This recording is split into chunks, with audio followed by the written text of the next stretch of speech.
Ya, baik. Assalamualaikum warahmatullahi wabarakatuh. Pada kali ini kita bertemu kembali pada mata kuliah penilaian status gizi. Kali ini kita akan belajar mulai dari pertemuan pertama, dari 16 kali pertemuan yang kita rencanakan, dengan mata kuliah penilaian status gizi, 3 SKS, 2 teori dan 1 praktek. Mari kita mulai dengan pertemuan yang pertama, teori yang berkaitan dengan konsep timbulnya masalah gizi.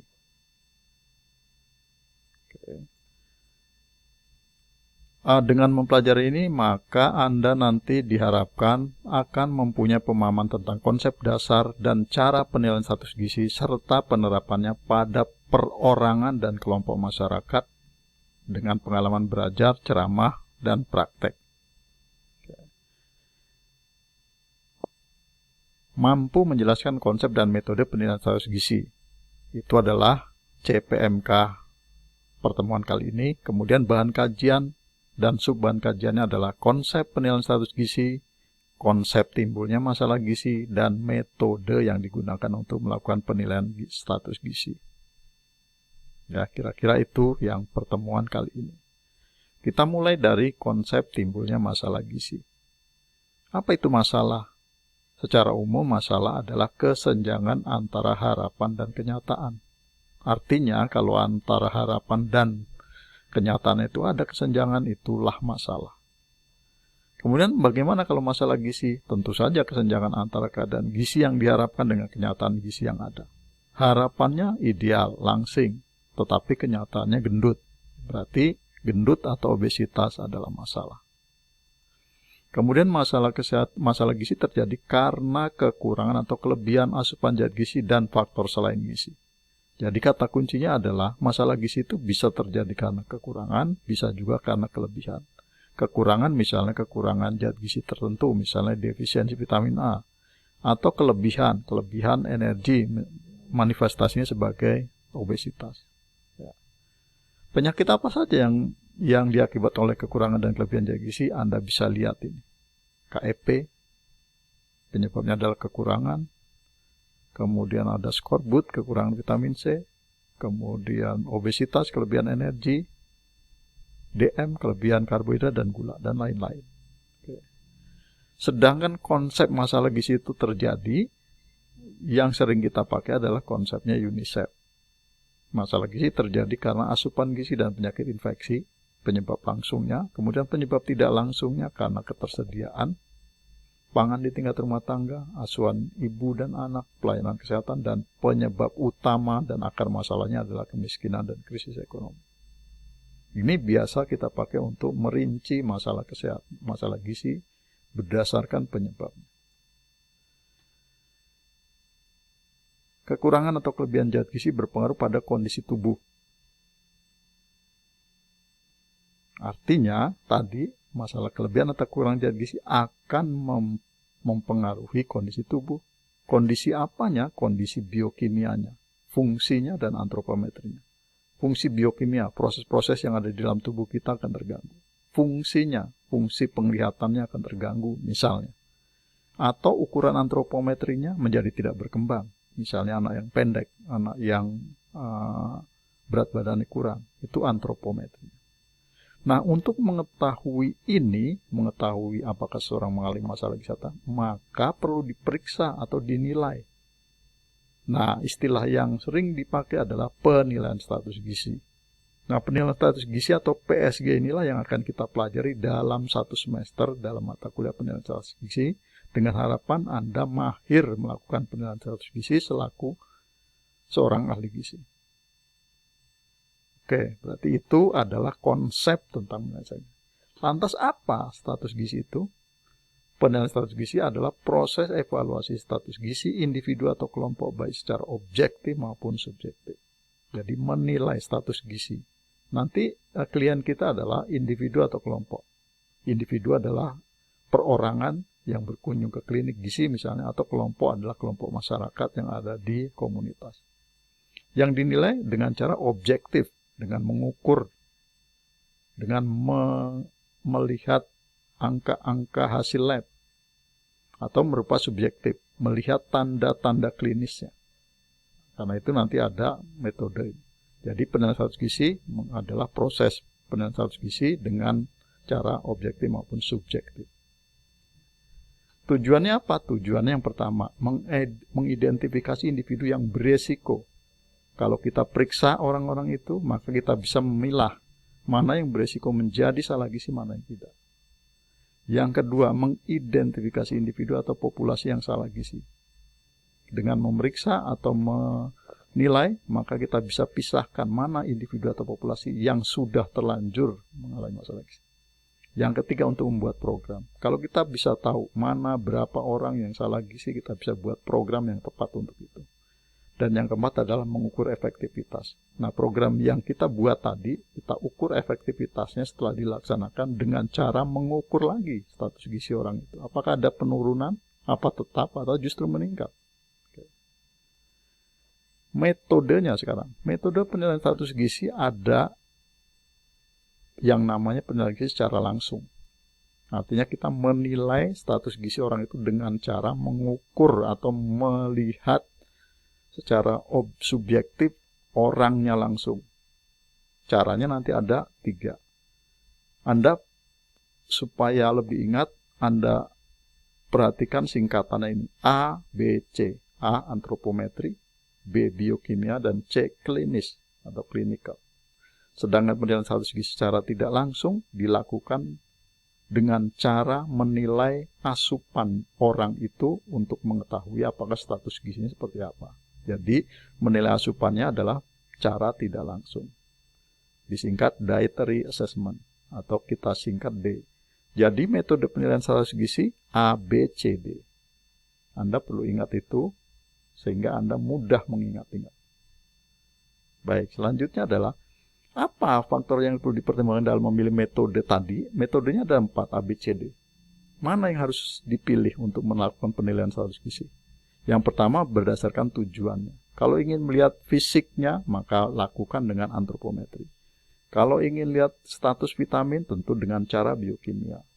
Kalau ingin unit sampelnya yang akan diukurnya banyak atau seluruhnya, pakai cara antropometri.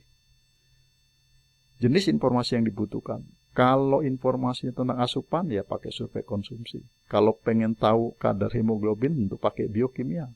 Kalau pengen tahu situasi sosial ekonominya, pakai faktor ekologi. Nah, itu cara-cara memilih metodenya. Tingkat reliabilitas dan akurasi yang dibutuhkan. Kalau pengen menggunakan atau memperoleh data yang reliabilitas dan akurasinya sangat tinggi, pakai cara biokimia. Ya. Jadi tingkat reliabilitasnya berpengaruh terhadap pemilihan. Tersedianya fasilitas dan peralatan. Ya. Kemudian yang keenam, tenaga. Ada nggak tenaganya? Kalau pakai biokimia tentu harus ada analis kimia. Kalau metode klinis harus ada tenaga ahli yang bisa melihat tanda-tanda klinis dengan baik. Kemudian waktunya. Ya. Selain itu dananya. Karena dana akan mempengaruhi teknik atau metode yang akan kita pakai untuk menilai status gizi. Biasanya metode biokimia relatif lebih mahal karena dia akan melakukan pemeriksaan sediaan dan lain-lain. Intinya, untuk menentukan metode penilaian status gizi harus memperhatikan secara keseluruhan dan mencermati kelebihan dan kekurangan tiap-tiap metode itu. Jadi ABCD mana yang dipilih tergantung itu tadi. Kemudian persiapan alat dan bahan untuk melakukan penilaian status gizi. Yang pertama tentu Anda harus punya buku standar antropometri.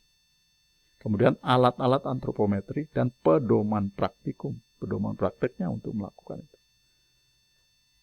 Standarnya ini. Di dalam Google Classroom sudah Bapak sisipkan materi ini. Nanti Anda bisa baca. Kemudian modul praktikumnya juga di dalam Google Classroom Bapak sudah sampai siapkan ini, Anda tinggal download kemudian baca. Sedangkan alat-alat yang digunakan di dalam laboratorium kita sudah tersedia cukup lengkap, misalnya seperti Dacin alat untuk mengukur berat badan. Ini untuk mengukur berat badan secara mekanik untuk orang yang berdiri dan dewasa. Ini digital. Kemudian timbangan ini adalah alat ukur berat badan, timbangan injak tapi digital. Kemudian ada timbangan injak yang bekerja atas dasar pegas, misalnya ini contohnya. Kemudian alat pengukur tinggi badan atau disebut microtoys, alatnya seperti ini. Kemudian alat pengukur panjang badan, ini yang dari kayu, balita yang sebelum di bawah 2 tahun, diukur dengan cara panjang badan seperti ini. Atau bisa dengan alat yang ini, yang kotak, bisa ditaruh sini balitanya.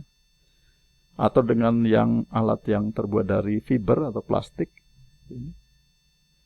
Kemudian ada pita lila, pita lingkar lengan atas untuk dewasa dan bayi. Untuk dewasa ini, ya, ukurannya 36,8 cm.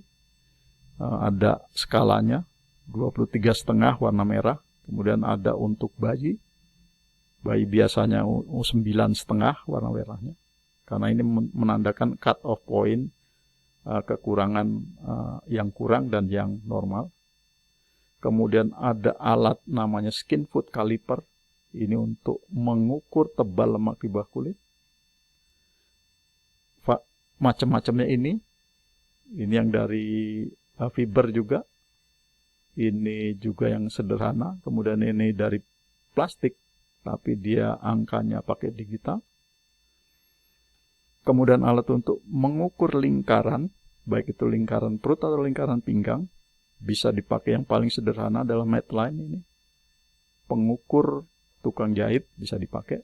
Atau yang khusus untuk mengukur lingkaran yang dibuat untuk tenaga kesehatan seperti ini.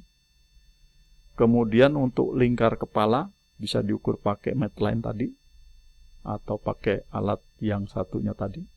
Kemudian alat untuk mengukur tinggi lutut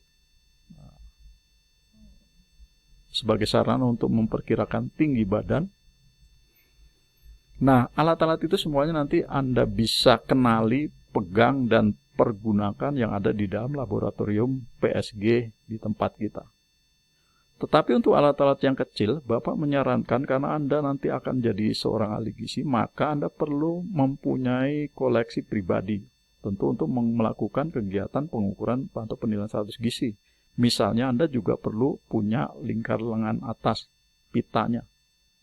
Ini bukan bermaksud untuk promosi, tapi Bapak akan menunjukkan bahwa harganya itu tidak mahal. Sehingga Anda bisa membeli dengan harga sekian. Atau dengan Medline yang seperti ini, harganya murah, cuma sekian. Anda bisa beli dimanapun. Kemudian alat ukur lingkaran tadi seperti ini, harganya ini. Kemudian microtoys, harganya cuma kisaran ini. Ini alat ukur tinggi badan untuk anak-anak yang karakter kartun. Kemudian ini tadi alat skin foot caliper yang sederhana, yang terbuat dari plastik. Ya. Ini yang digital. Kemudian ini untuk mengukur body fat analyzer yang paling sederhana. Kemudian ini ada timbangan injak. Nah, itu adalah alat-alat yang bisa Anda persiapkan untuk keperluan pribadi Anda, untuk mempermahir Anda melakukan pengukuran atau penilaian status gizi. Ya. Demikian penjelasan Bapak tentang pengantar mata kuliah penilaian status gizi. Terima kasih atas perhatiannya dan selamat belajar. Wassalamualaikum warahmatullahi wabarakatuh.